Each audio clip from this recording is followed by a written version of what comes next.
Yüklüyor günele. Minatmak yok kavasyana mince. Değilsen sahpın. Hem bilgim siyeme kaydayı.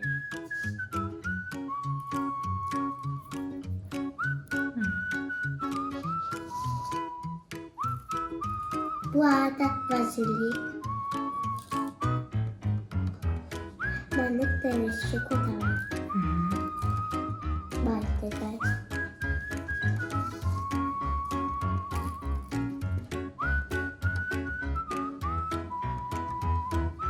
Ondan enki üstüne rato baksan. Vazilik bitti aynı sayıda olaydı.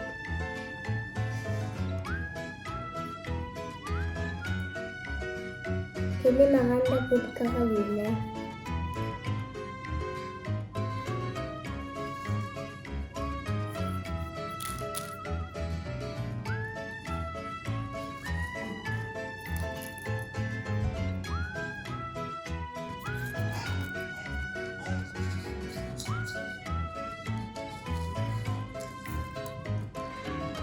Ano yung celebrities ka?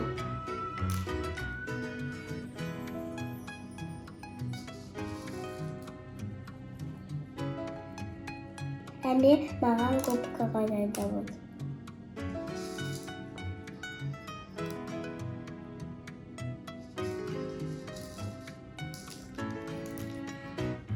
Hani bilgin saliyahına kalemliydi.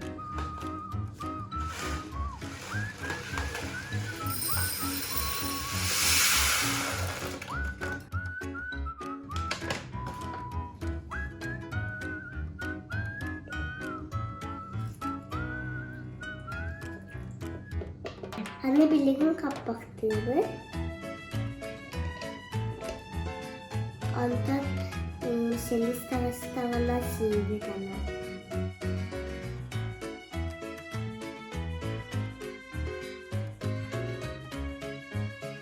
Binayip yurt kınından ünlü anı siyah kahar.